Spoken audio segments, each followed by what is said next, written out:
Welcome to the Eric Bach Show. Today, we're going to jump right into a Q&A episode covering training splits, joint health, and late night eating. So the first question is, what are the best training splits that actually work? I feel like I've tried just about everything, and nothing is working for me right now. So the reality is with a training split, there are numerous factors that we have to consider. And the underlying principle here is anything can work, granted you are consistently executing what is required in the program. And so this is the important consideration to make, right? The reality is you have a hectic career, you have a crazy schedule, and you can only get to the gym 3 days per week to train. Do not follow a training program that's going to be predicated on you being in the gym 4 days a week, 5 days a week, 6 days a week, or 7 days per week. When expectations of a program are out of alignment with the reality of the way that it's designed, you are setting yourself up for failure. When this happens, when you're following a program that's probably built for a different frequency than the one allotted to you based on your schedule, or frankly, even what you're willing to do, what happens is you're going to have issues in terms of maybe not training muscles frequently enough, leading to less stimulation. You could run into issues like having gaps in your training where, you're following a 4-day week program, but you only go 3 days a week and, half the time leg day gets skipped or whatever, right? And so what happens over time with things like that is first, you're sending your body inconsistent signals. So you're not going to maximize the actual training impact the way that program was designed to do. Second, you're going to have gaps in your training, which can lead to imbalances, can lead to injuries, can lead to inconsistent recovery. And by extension of that, you could have the best plan in the world, but if it's not truly handcrafted for you, then you're going to run into issues. And that's such a huge aspect because if we always run back maybe programs that worked for us in a previous time period, things that we had great success with, but everything else has shifted, maybe in terms of our sleep, our recovery, all of these different components, then guess what? Well, we're not going to get the same response, right? And that's where so many people run into issues. And so I'm going to highlight then some of the best training splits that I've found for myself, for my clients across the board, and we can roll from there. So for most people, if you're incredibly busy, a great way to start off, say 3 days a week, is going to be a total body training split, right? So with the total body training split, you're hitting every major muscle group 3 times during the week. When we train a muscle more frequently, we can improve our skill acquisition, meaning we get better at strength training, we get better at form, we get better at technique. And I think each time we're actually training a muscle, we're sending a muscle building signal to those muscles, right? So for example, let's say you had a program where you're training chest once per week and you crushed all of that volume. Well, for most people, if you can actually break that volume up and have maybe that same overall training volume, same number of sets, whatever it is, but that's broken up over 3 individual workouts, you're going to have a better overall workout because there's going to be less systemic fatigue. You're going to be able to push more weight, create more progressive tension overload, right? And then on the backside of that, we're going to have that muscle building signal instead of one time that lasts 36 hours for the entire week. It's going to be 3 different stimuluses where we have elevated muscle protein synthesis in our chest, 36 hours. Break, 36 hours. Break, 36 hours. So the way that we break up a workout and how frequently we train a muscle group can be incredibly, incredibly helpful. Now, when you're setting up something like a total body training split, the way that I like to do is actually base it around movement patterns. So, for example, each workout we'd want some type of horizontal or vertical pushing pattern. That's going to hit all your push muscles, right? Chest, triceps, deltoids. We're going to want some type of upper body pulling motion. So it could be, it could be a single arm dumbbell row. It could be a pull up, right? But that's going to hit our lats, our traps, rear delts, rhomboids, forearms, biceps. We're going to want some type of hip hinge. That's going to be posterior chain, lower body, and lower back. So Romanian deadlift. And then we want something that's going to be either a squat or a single leg type pattern. So it could be, one day you could do a back squat. One day you could do a leg press. One day you could do a Bulgarian split squat, right? So if we break it up, we can hit various different exercises within the same movement pattern. And by extension of doing so, we're hitting all of our muscle groups multiple times throughout the week. Now, people run into issues if they want to do a ton of isolation work and a total body training split. That's not always going to be in alignment. The way that I like to do it, because we're already hitting those muscles one at a time, would be, say if you're doing a total body training split for a month, I would take all the isolation work and actually focus on one weak point. So let's say you have tiny ass little calves like I do, right? So maybe for that month, what you're going to do is you're going to hit total body and you're going to train your calves 3 days a week during that week. And you're going to pull back on all the other isolation work. Or it could be your arms, could be your biceps, your triceps, your, side delts, whatever you want to hit. But if you take that principle, it's a really good way to train consistently in a way that's incredibly effective in terms of your time. Your recovery is going to be really good. That's one thing I've noticed with the 3-day week total body. As long as my knees and lower back and I program it strategically. And you can attack weak points and imbalances really well, right? Because if we are only really smashing one muscle group with that isolation work, think about recovery as if you have 100 points, like you're playing a video game, right? Well, if you have 100 points and now you can allocate them a little bit more effectively to one muscle group than trying to spread it out everywhere, well, you can see faster muscle growth in that one particular area because you have a really good balance between your recovery and your training stimulus. So that's typically how I set up a 3-day a week routine. If we're going to do a 4-day a week routine, I have two that I like to do. One's an upper lower routine, right? So one day's upper body, next day's lower body, upper lower. Pretty simple, pretty straightforward. You can, again, we still want to hit the major muscle groups and the major movement patterns spread out throughout that week. Or what you can do is what I call our minimalist muscle split. And typically the way that we do this, we'll go push, pull, lower, and then vanity, right? So why do we call it vanity? So if you're doing a push day, again, we can take any of the pushing exercises or pushing muscles that we want.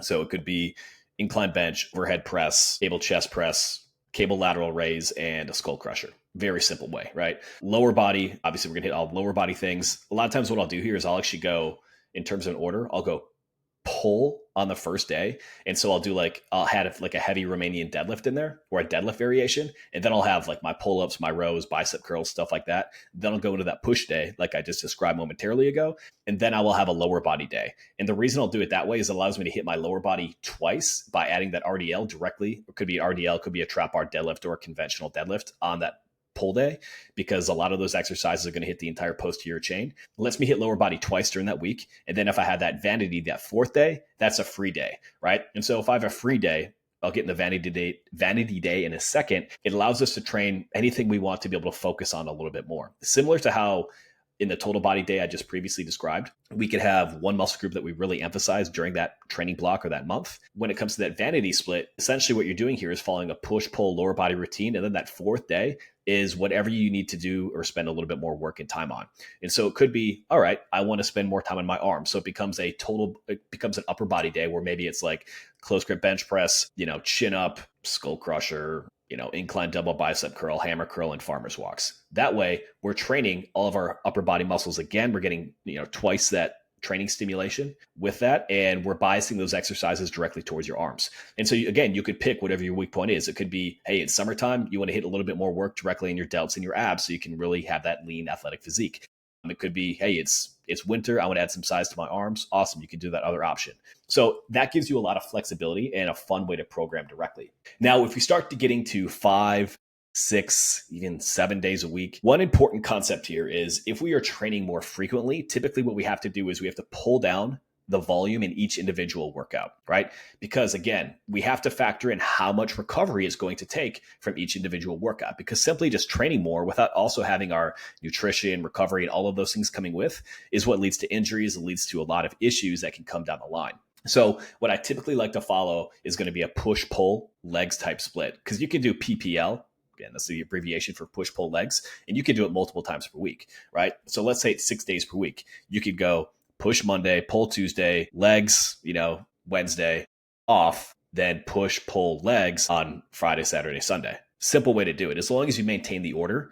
And again, you can even do it for 4 days a week if you wanted to, as long as you maintain the order of a push, pull legs, it's going to give you a lot of flexibility in terms of how you train and the frequency for that given day, right? Just maintain the order. So let's say 1 week you go push, pull legs, push. The next week you would start at pull, legs, push, pull. The third week would go legs, push, pull, legs, right? So again, you're maintaining that order, and over the course of that training program, that frequency is going to balance out. But the biggest takeaway here is you should choose your training split based on your schedule, not your ego. Don't just try to run things back because they worked previously if it's not going to allow you to do full training splits. Because when you're not doing full training splits, like most people don't, that's where a lot of the issues pop up. Ideally, you want to hit every muscle group at least twice throughout the week, because that allows you to have a better overall training quality each time that you do it than if you just smash chest on one day and then you don't do it again until the next week. All right. So that would be how I would set up training splits. Now, the second question comes around, how do I optimize joint health? I realize my body's not functioning the way that it used to, having more aches and pains. So joint health is something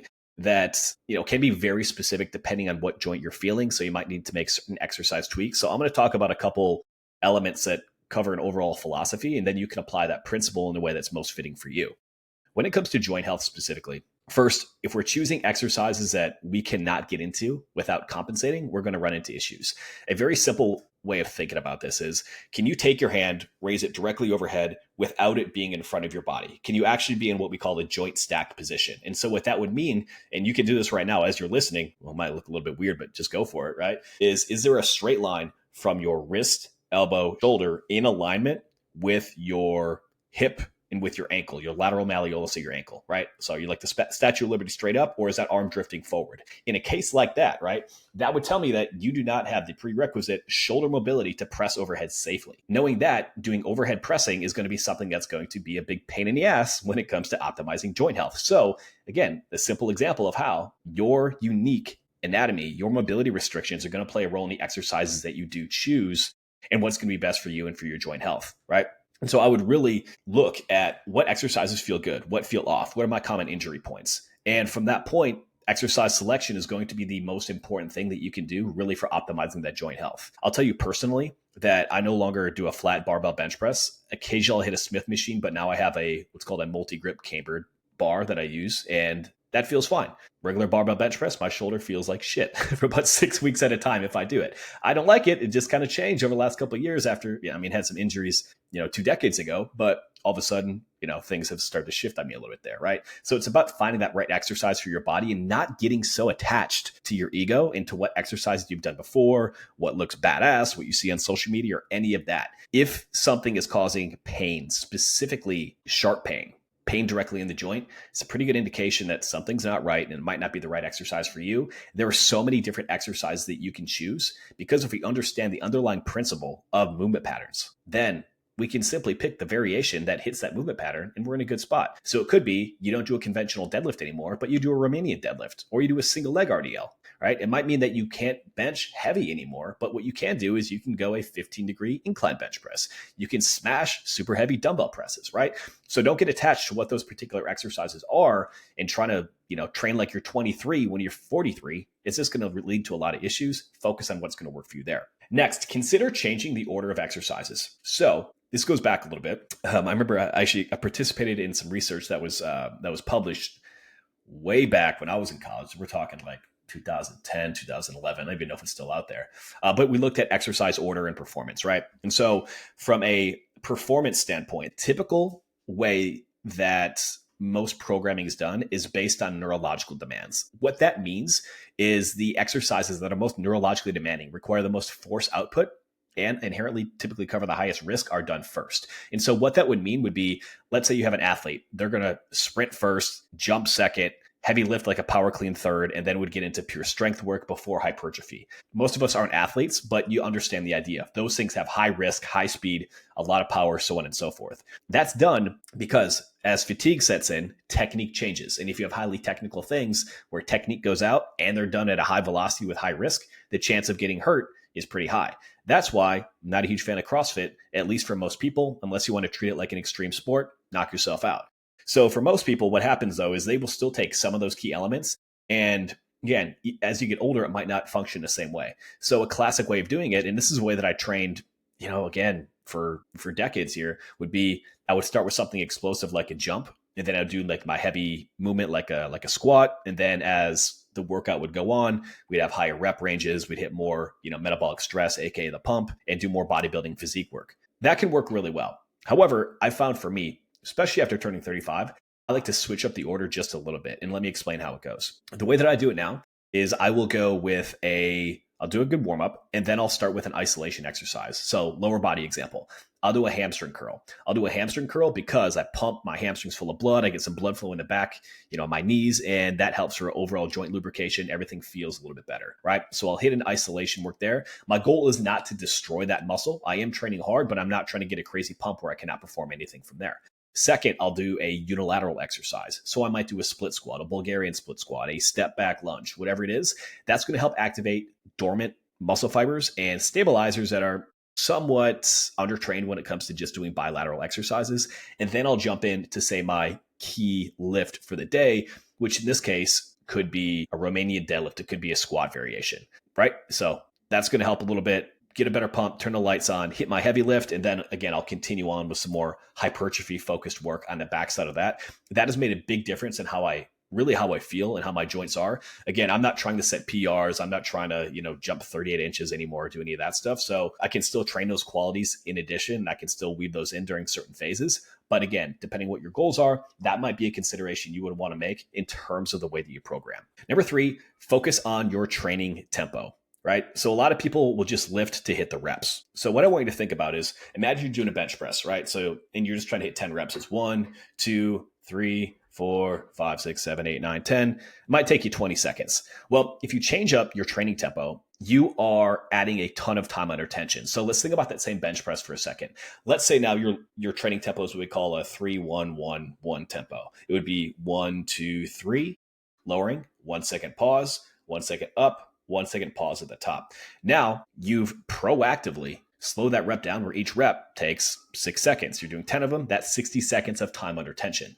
Not only is that going to create a different muscle building response, it's going to build some eccentric strength. It's also going to help you really focus on how you're executing everything, particularly that transition with that 1 second pause on the bottom. Where most injuries go wrong, it's where we have that transition period, right? It's coming up off the chest. It's bottoming out in a squat and your ass pops up like Miley Cyrus twerking instead of keeping your core engaged. It's your butt shooting way up in the air when you start doing a deadlift. These are where a lot of injuries happen. So when you slow down your training tempo, it focuses you to be maximally engaged mentally. You improve that mind-muscle connection. And in most cases, what it results in, people train so much more effectively and reduce injuries because they're focused, again, not just on executing, on chasing that rep, but they're focused on the quality of it. So that's really important. Now, digging a little bit further into joint health, we also have to consider some basic things, right? Many times joint health is exacerbated by higher levels of inflammation. Inflammation is systemic, meaning it comes up from everything else in life. Lack of sleep, drugs, alcohol, shitty food, all of these different components. And so if your lifestyle is not dialed in, if your nutrition is not dialed in, that's going to play a big role in terms of overall inflammation and overall joint health. So we also want to consider dialing that in, and you could look at supplementing with things like omega-3s, collagen, and even magnesium. Those will support you a little bit as well. And don't sleep on mobility work, right? 5 to 10 minutes daily of different, hip mobility drills, quadruped. There's a quadruped series over on the YouTube channel. So make sure you check that out, youtube.com/Eric. You'll see some hip mobility drills, my 4 favorite shoulder mobility drills, and even sitting in things like a deep squat. We have to think of how sedentary we are these days, where we sit all this time behind a desk. I can tell you right now, behind 30 a.m., I've been behind a desk for 5.5 hours already. We have to focus a lot on opening up hips, T-spine, all of those areas consistently if we want to be able to stay healthy long-term. It's one of those things that many people ignore in their 20s, and it starts to creep up in their 30s until they hit their 40s and they're like, damn, I'm fucked up. And we don't want that. All right. So third question comes out in regards to how do I deal with late night eating and stress? So this is one of the most common things I see, particularly with folks who are high performing. They kick ass all day. They crush their job. They're great parents. And then once a kid goes to bed, it's Netflix and it is whatever is in the pantry. And so the thing we need to understand about most late night binges is they're not about hunger. They're about stress and they're about exhaustion. In many cases, having that time to yourself and finally decompressing, it's like the entire world hits you and you're like, oh my God, I just want to do something for myself because I've been pouring into friends, into family, into my career, and all of these different elements. And that's completely natural. So what we need to think about are what are the things that are causing a lot of stress throughout the day, and how can we start to proactively put different things in ahead of time so that we can reduce our overall stress load and we're less compelled to reach into this particular habit, right? So we'll talk about those for a second, and then I'm going to circle back. Actually, you know what? I'm going to hit this, then I'm going to circle back to that point. In regards to these late night binges, first and foremost, if there are foods you're eating that you know you should not be eating, the simple and straightforward answer here is get that shit out of your house, right? If we want to make a habit, if we want to make an action more difficult to do, what we have to do is we have to put barriers up against it, right? For example, if you have a bar at your house and you see it every time you get home from work and you have a nightcap, well, it's because it's right there. It's easy, right? If that bar is not there, the chances of you grabbing that drink probably going to be quite a bit less. You got to go to a liquor store, right? So apply that same reasoning over to food. If you know that there are foods you should not be having, get rid of them. Just get rid of them, right? And don't say it's my kid's food. Don't let your kids dictate what you're putting in your body in the example that you're leading. You are the parent. You're the person who's in charge here, right? And we all know that our kids probably shouldn't be eating it anyway. Again, I'm a parent. I get it. It's not always easy, but these are the considerations that we need to make if we want to step up, lead, and be elite individuals. So those are crucial.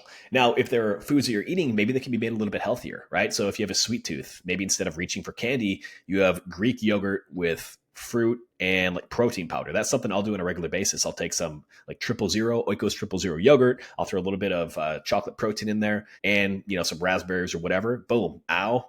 I've got something sweet, but I also have 50 grams of protein. Much better option, right? So look at things that you can use to substitute. Protein bars, protein shakes, all of these things are simple. Are they as delicious as getting a half-pound cookie from City Cakes, the now defunct City Cakes out in New York City, unfortunately? No, not to say not nearly as delicious. But hey, listen, trade-offs, right? You have the trade-off of that delicious cookie, or you could have a slightly less delicious treat, but damn, you look good and you feel good about it. Decide which one you want. All right, so now digging into stress eating and lowering stress throughout the day. This has to be a proactive thing because the world that we live in is excessively stressful. And frankly, we are not built for the amount of stress that is around us at these times. First and foremost, sleep. Sleep is the number one thing to proactively reduce stress. It reduces cortisol. It improves discipline, improves your mindset. You're going to have more fucks to give if you get a good night's sleep, right? And we probably all had those days where we go to bed stressed out. We wake up and realize that problem from the day before isn't nearly as bad as what we thought it was. So in cases like that, really double down on the sleep. Make that a priority. Even if you can't be perfect with the duration, try to set the same bedtime and wake time. Focus on taking magnesium in the evening, getting away from screens an hour before bed. All of these things will make a huge difference. Number 2, walk at least 10,000 steps per day.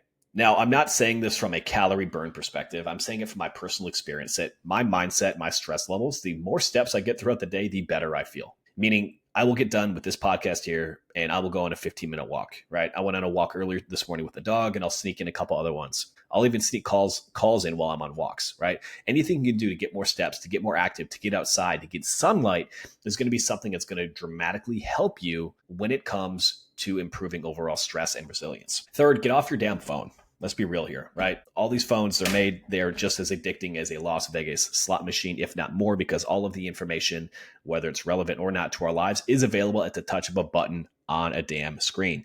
So set screen restrictions. And if you can see this on YouTube, what I have right here, this is actually a phone lockbox. I will throw my phone in that thing and I will lock it up for hours at a time, preventing me from doom scrolling, getting caught in, whatever, checking things out on Instagram, whatever's going on, because I know that if left to my own devices, I get tired and stressed out, I will start to, again, doom scroll. So look at some proactive choices like that can make a big difference. And then finally, avoid all or nothing diets and approaches to fitness that frankly fuel cravings.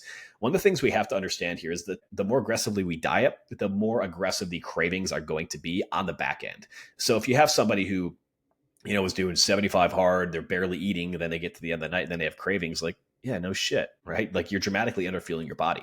You can really only lose fat so fast before you start to tap in to losing lean muscle tissue, but also dramatically increasing things like cortisol and decreasing things like thyroid, which are going to lead to issues. And so instead of focusing just on short sprints of fat loss, focus on what you can do that's going to be a little bit more sustainable. Interestingly, I had a client who texted me earlier today. He's down about 20 pounds pretty quickly in about 6 weeks. And he's like, hey man, I want to speed things up. And what I said to him is like, we can speed things up, but you've been down this journey before and that's why you hired me. Because he's gained and lost 50 pounds like 4 times in his life. I'm like, stay on plan, do not deviate. This is what we have to do right now. And he's losing weight pretty quickly, right? But what we don't want to do is overstress the system, train too hard, add too much training volume, which is going to increase cravings. And then he's right back in that same loop of stressing at night because training also commits to that overall stress load and that stress approach. All right. So gang, that is it for today's Q&A episode. Stay posted over to Instagram at Bach Performance. I do these Q&As multiple times per week, but I think